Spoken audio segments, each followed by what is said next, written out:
Bonjour, c'est Artus et c'est pour Coulisses. Artus est un humoriste, comédien, metteur en scène et en surpoids.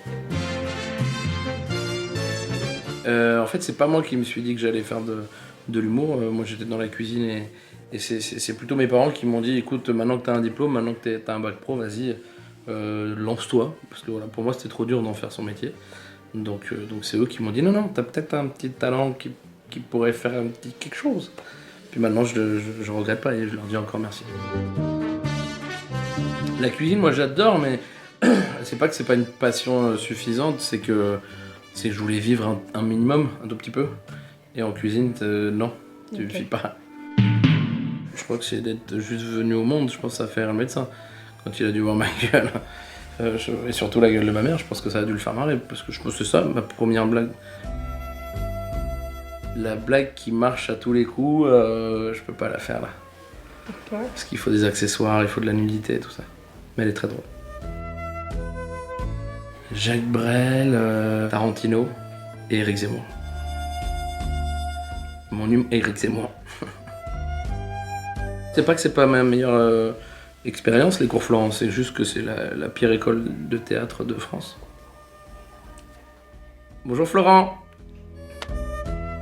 C'était fou, c'est le premier sketch chez Laurent Ruquier, parce que 2 mois avant, même pas 1 mois et demi avant, j'étais nulle part, j'étais personne, j'étais rien, enfin j'étais cuistot, je sortais d'un lycée hôtelier et là c'était fou, je me retrouvais sur France 2 avec des gens qui m'ont dit bravo, t'es rigolo. Ah bon, d'accord, donc c'est pas que ma mère, ok, vous êtes d'accord avec ma mère.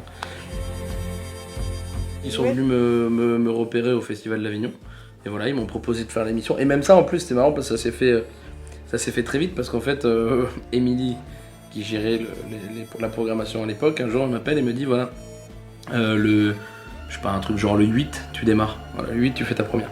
8 septembre. Et elle m'appelle donc le 3 septembre, on me dit alors t'es prêt pendant 5 jours? Et moi dans ma tête j'avais le 8 octobre. Voilà. Donc j'étais pas prêt du tout, j'étais vraiment en détente. Et du coup j'ai pas eu le temps de stresser puisque j'ai dû tout faire très vite. En fait j'écris pas, c'est un peu particulier mais les pièces que j'ai écrites ou les spectacles sont mis en page à la première. J'ai ma script qui vient, qui regarde le spectacle, qui note avec un dictaphone et qui fait ok, c'est toi qu'il faut écrire. Mais voilà, sinon je mets pas sur papier, sauf dans les pièces où j'ai des camarades, donc il faut quand même que je leur donne un texte. Mais j'aime bien, je change très vite, très souvent d'idées. Là, le nouveau spectacle sur lequel je travaille, il a eu 17 versions différentes. Je me dis, je vais faire un truc avec plein de décors. Je dis, non, je vais faire un truc hyper minimaliste. Puis, non, je vais faire un truc à poil. Et donc voilà, il n'y a que des évolutions où je me dis, je sais pas. Donc voilà, ça avance. L'idée de David et Jonathan, le western, déjà ça me paraissait évident parce que c'est un univers dont je suis fan depuis tout petit. J'adore les westerns spaghetti, tout ça. Enfin, je trouve que c'est fou cette façon dont avaient les gens de régler les problèmes à l'époque où c'était viens on sort, on se tire dessus. Voilà. C'était vraiment, je crois qu'on pouvait pas faire plus bourrin et plus bête que les gens de ça. Qui vivaient à cette époque-là, et surtout qui vivaient à cette époque-là dans cette région, parce qu'il faut savoir que les westerns et les délires de cow-boys, ça existait dans une petite région des États-Unis. Voilà, c'est pas. Et pourtant, ce truc-là qui est tout petit, il touche tout le monde, quoi. Tout le monde a déjà vu des westerns, alors que pour nous, pour le coup, en France et en Europe, il n'y a jamais eu de cow-boy, quoi. Ça n'a pas existé. Donc voilà, je trouvais intéressant de faire une pièce là-dessus. Et David et Jonathan, le titre, parce que c'était ce qui me faisait le plus marrer, comme jeu de mots pourri avec Town. On avait Sylvie Vartown aussi, mais ça sera peut-être pour le 2 du coup. Ça a été une super expérience, je me suis amusé, je suis toujours surpris d'être arrivé en finale. Pamela, don't worry, be happy. Don't worry, be happy.